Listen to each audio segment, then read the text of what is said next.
السلام علیکم ورحمۃ اللہ وبرکاتہ نحمدہ ونصلی علی رسولہ الکریم اما بعد فاعوذ باللہ من الشیطان الرجیم بسم اللہ الرحمن الرحیم رب اشرح لی صدری ویسر لی امری واحلل عقدۃ من لسانی یفقہوا قولی ربی زدنی علما ربی یسر ولا تعسر وتمم بالخیر وبک نستعین آمین۔ بسم اللہ الرحمن الرحیم۔ آج انشاءاللہ تعالیٰ سے ہم نے سورۃ النساء شروع کرنی ہے۔ قرآن مجید میں مکی اور مدنی صورتوں کے جو گروپ ہیں، ان میں سے پہلا گروپ 5 صورتوں پر مشتمل ہے۔ اس گروپ میں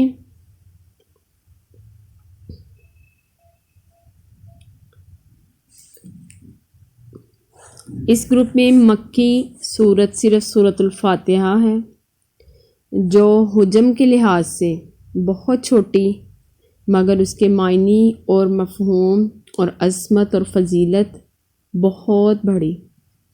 اس کے بعد 4 صورتیں مدنی ہیں: سورۃ البقرہ، النساء، العمران۔ ترتیب کے لحاظ سے سورۃ البقرہ، العمران، النساء اور المائدہ۔ یہ 4 صورتیں 2 صورتوں کے دو جوڑوں کی شکل میں ہیں۔ اب پہلا جوڑا سورۃ البقرہ اور سورۃ العمران ہے، اور انہیں خود آپ صلی اللہ علیہ وآلہ وسلم نے ایک مشترک نام دیا ہے، الزہراوین۔ ان 2 صورتوں میں جو باہم مناسبتیں ہیں، مشابہتیں ہیں، وہ ان کے مطالعے کے دوران تفصیل کے ساتھ ہم نے پڑھی، ہمارے سامنے آتی رہی ہیں۔ اب مدنی صورتوں کے دوسرے جوڑے یعنی سورۃ النساء اور سورۃ المائدہ اس کے بعد آ رہی ہے۔ سورۃ النساء آ رہی ہے اور اس کے بعد سورۃ المائدہ ہے۔ اب ان 2 جوڑوں میں نمایاں فرق ہے ایک جو آپ کو نظر آئے گا، جو سابقہ صورتوں میں نہیں تھا دونوں میں۔ ان صورتوں کا آغاز سورۃ البقرہ اور سورۃ العمران کا ان کے آغاز میں حروف مقطعات سے ہوتا تھا، اور اس کے فوراً بعد دونوں میں قرآن مجید اور کتب سماویہ کی عظمت کا بیان ہے، جبکہ جو صورتیں اب ہم پڑھیں گے ان میں اس طرح کی کوئی تمہیدی گفتگو نہیں ہے، بلکہ کیا ہے، براہ راست ان میں خطاب ہو رہا ہے۔ البتہ نسبت زوجیت کے اعتبار سے زیر مطالعہ صورتوں کے بارے میں یہ نقطہ لائق توجہ ہے کہ سورۃ النساء کے آغاز میں خطاب کیا ہے، صیغہ خطاب یا ایھا الناس، یا ایھا الناس، اے لوگوں، یعنی خطاب کیا ہے، عام ہے، سب سے، پورے لوگوں سے، پوری دنیا سے، الناس کہہ دیا نا۔ اور جبکہ سورۃ المائدہ کے آغاز میں کیا ہے، یا ایھا الذین آمنوا کے صیغے سے آغاز ہوگا انشاءاللہ، کہ سورۃ المائدہ میں خاص خطاب ہے، خاص طور پر کن لوگوں سے، انسانوں کے کن گروہ سے، کن لوگوں سے خطاب کیا جائے گا، جو ایمان کے دعوے دار ہیں۔ باقی جس طرح سورۃ البقرہ اور سورۃ العمران صورتیں ان میں نہیں، ان میں اس طرح کا کوئی نہیں تھا، اور ان میں آئے گا انشاءاللہ تعالی۔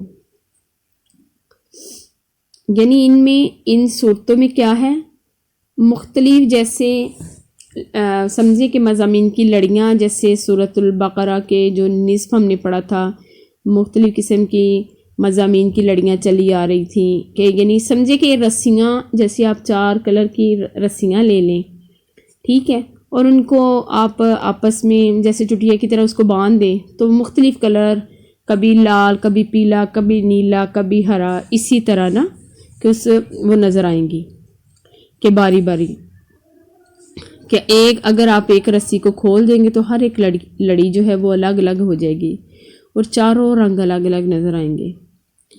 تو اب اس میں کیا ہے، سورۃ النساء کے مضامین میں مختلف رنگوں کی باہم یعنی 3 لڑیوں کی مانند ہے، کہ مضامین کی 3 لڑیاں خطاب کے اعتبار سے ہیں۔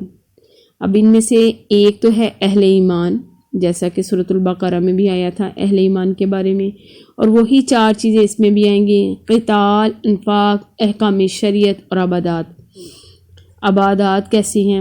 اور دوسری لڑی میں اہل کتاب سے خطاب تھا سورۃ البقرہ میں، اور نصارہ اور یہود دونوں شامل تھے۔ پہلی دونوں صورتوں میں سورۃ البقرہ، سورۃ آل عمران میں یہود اور نصارہ کا جو معاملہ تھا وہ علیحدہ علیحدہ تھا، جبکہ اس صورت میں اہل کتاب سے کے عنوان سے ان دونوں سے ایک ساتھ خطاب کیا گیا ہے۔ اور اس سورہ مبارکہ کا وہ سب سے بڑا حصہ جو منافقین کے خطاب پر مشتمل ہے، لیکن اکثر لوگ اس خطاب کو، اس انداز خطاب کو سمجھ نہیں پاتے، اسی لیے قرآن مجید میں منافقین کو بھی یا ایھا الذین آمنو کے صیغے سے ہی مخاطب کیا گیا ہے۔ واضح رہے کہ پورے قرآن میں کہیں بھی یا ایھا الذین نافقوا کے الفاظ نہیں آئے۔ قرآن مجید میں صیغہ خطاب یا ایھا الکافرون بھی آیا ہے، یا ایھا الذین کفروا بھی آیا ہے، اور یا ایھا الذین آمنوا بھی آیا ہے، لیکن کہیں پہ بھی پورے قرآن میں یا ایھا الذین نافقوا کہیں پہ بھی نہیں آیا۔ اسی لیے منافقین بھی قانوناً کیا ہے؟ مسلمان ہی تھے۔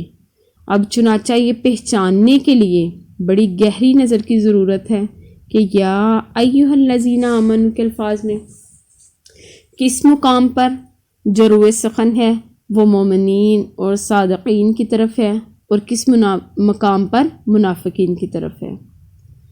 کہ بعض مقامات پر کہ جیسے سورۃ التوبہ میں ہے یا ایھا الذین آمنوا ما لکم اذا قیل لکم انفروا فی سبیل اللہ اثقلتم الی الارض، کہ اے اہل ایمان تمہیں کیا ہو جاتا ہے جب تمہیں کہا جاتا ہے کہ نکلو اللہ کی راہ میں، تو تم زمین میں دھنسے جاتے ہو۔ اب اس میں کہ یہ شاید عام مسلمانوں کا حال تھا، یا مسلمانوں کی طرف نہیں بلکہ خالصتاً منافقین کی طرف ہو سکتا ہے کہ روح سخن اس طرف ہو کہ مسلمانوں کی طرف نہ ہو، منافقین کو اللہ تعالیٰ نے مخاطب کیا ہو، ان کے بارے میں اللہ تعالیٰ نے کہا ہو کہ منافقین سے خطاب کے اعتبار سے یہ سورہ مبارکہ اہم ترین ہے۔ سورۃ البقرہ میں تو کہیں لفظ نفاق آیا ہی نہیں ہے۔ یہ اللہ کی حکمت ہے کہ اس مرض کو پہلے کیا چھپا کر رکھا، اور اس کی صرف کیا تھی؟ علامات بیان کر دی، اور پھر اس کے بعد جو کوئی بھی اپنے اندر، اللہ تعالیٰ نے کہا جو کوئی بھی اپنے اندر ان علامات کو دیکھے تو اس کو متنبہ ہو جائے وہ، اور اپنے علاج کی طرف توجہ دے۔ کہ بیماری کا پتہ چلتا ہے تو اس کے علاج کی طرف ہی توجہ دیتے ہیں کہ واویلا کرنا شروع کر دیتے ہیں، علاج کی طرف توجہ دے۔ لیکن جو لوگ اس طرف متوجہ نہیں ہوتے تو معلوم ہوا کہ ان کو اب ذرا نمایاں کرنا ضروری ہے، یعنی عریاں انداز میں واضح کرنا ضروری ہے، بتایا جانا ضروری ہے ان کے بارے میں، کیونکہ سورۃ آل عمران میں بھی 1-2 جگہ نفاق کا لفظ آ گیا ہے، لیکن اب یہاں سورۃ النساء کا بڑا حصہ جو ہے وہ منافقین سے خطاب پر مشتمل ہے۔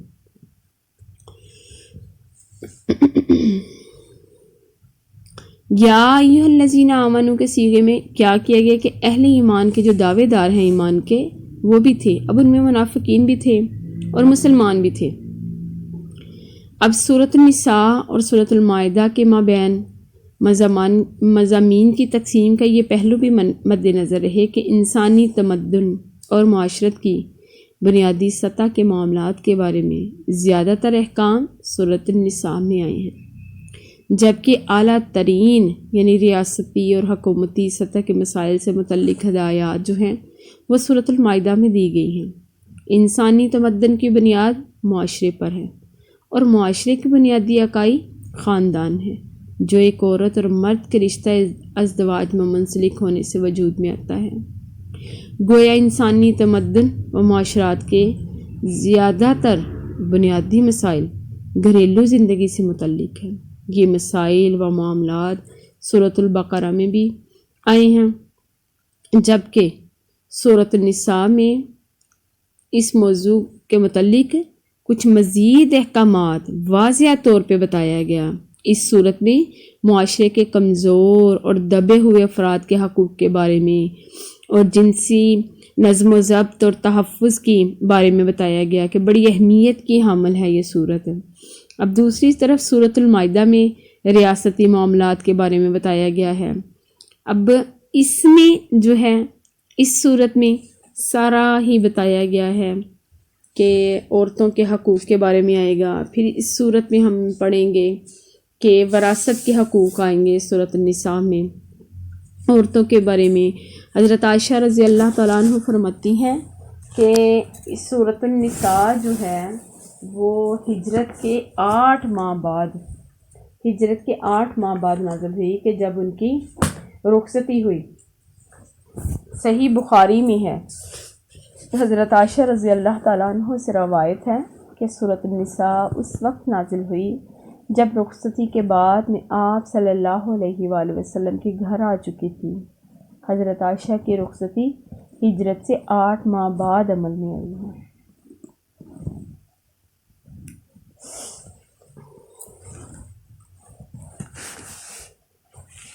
آپ صلی اللہ علیہ وآلہ وسلم نے فرمایا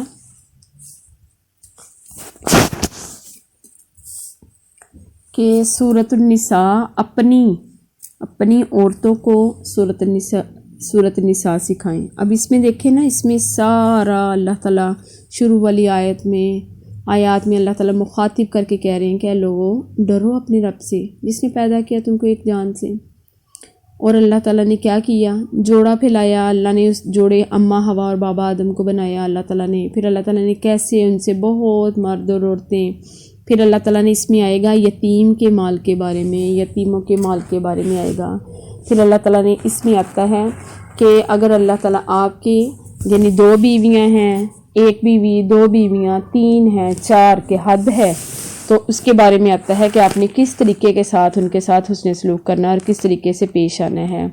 پھر اللہ تعالیٰ نے اس میں سود کے بارے میں آئے گا کہ اپنے مالوں کو مت کھاؤ، اپنے مالوں کو یعنی ناپاک کر کے یتیموں کا مال نہ کھاؤ، اس کے بارے میں آئے گا سورۃ النساء میں۔ اور پھر اس صورت میں آتا ہے قرابت داروں کے بارے میں آئے گا کہ آپ نے اپنے قرابت داروں کے ساتھ کیسا سلوک کرنا ہے اور کس طریقے کے ساتھ رہنا ہے، یتیموں کے ساتھ، مسکینوں کے ساتھ کس طریقے کے ساتھ اس نے سلوک کرنا ہے، اور کس طرح بتایا گیا ہے اس صورت میں کہ آپ نے کسی کا مال نہ حق نہیں کھانا۔ پھر اس صورت میں انشاءاللہ تعالی ہم پڑھیں گے وصیت کے بارے میں کہ وصیت کیا کی جاتی ہے اور کیسے کی جائے اور اس کا کیا طریقہ کار ہے۔ پھر اس میں جائیداد کی تقسیم کے بارے میں آتا ہے کہ ماں کا کتنا حصہ ہے، باپ کا کتنا حصہ ہے، بہن کا کتنا حصہ ہے، بیٹے کا کتنا حصہ ہے، بھائی کا کتنا حصہ ہے۔ پھر اس میں آپ انشاءاللہ تعالی اس صورت میں ہم پڑھیں گے حرمت والے رشتے کتنے ہیں، کون سے حرمت والے رشتے ہیں کہ حرام کی گئی ہیں تمہارے اوپر، مائیں تمہاری، بیٹیاں، اور کون کن سے پردہ کرنا جائز ہے اور کن سے پردہ آپ نہیں کر سکتے، اس کے بارے میں بتایا گیا ہے کہ سارے ان رشتوں کے بارے میں بتایا گیا ہے۔ اور پھر انشاءاللہ تعالی اس صورت میں ہم پڑھیں گے اللہ تعالیٰ بتایا ہے اللہ تعالیٰ نے اس صورت میں کہ کون یعنی نہ ہو کہ جو حد مقرر کی گئی ہے کہ اگر خدا نخواستہ کہ اس میں زانیہ کی اور جو بدکاری کرے اور اس کے بارے میں حد مقرر کی گئی ہے کہ اس کی کیا سزا ہے۔ اور پھر اس کے بعد کیونکہ اس کے بعد تو سورۃ النور میں تفصیل کے ساتھ آتا ہے نا کہ جو حرام کاری کرے، غلط کام کرے، تو وہ تفصیل کے ساتھ انشاءاللہ تعالی ہم سورۃ النور میں پڑھیں گے جو 18ویں پارے میں ہے۔ تو میں نے کہا چھوٹا سا تھوڑا سا آپ کو خلاصہ بتا دوں تاکہ آپ کو یاد رہے، ذہن میں رہے جب ہم سورت شروع کریں تو انشاءاللہ تعالی میرے اور آپ کے ذہن میں رہے کہ ہم نے اس صورت میں کیا کیا پڑھنا ہے، کیا کیا احکامات آنے ہیں۔ اللہ کا سارا ہی قرآن پیارا ہے، تو انشاءاللہ تعالی سورۃ النساء کو شروع کریں گے۔ صدق اللہ العظیم۔ سبحانک اللہم و بحمدک نشہد ان لا الہ الا انت استغفرک و اتوب الیک۔ السلام علیکم ورحمۃ اللہ وبرکاتہ۔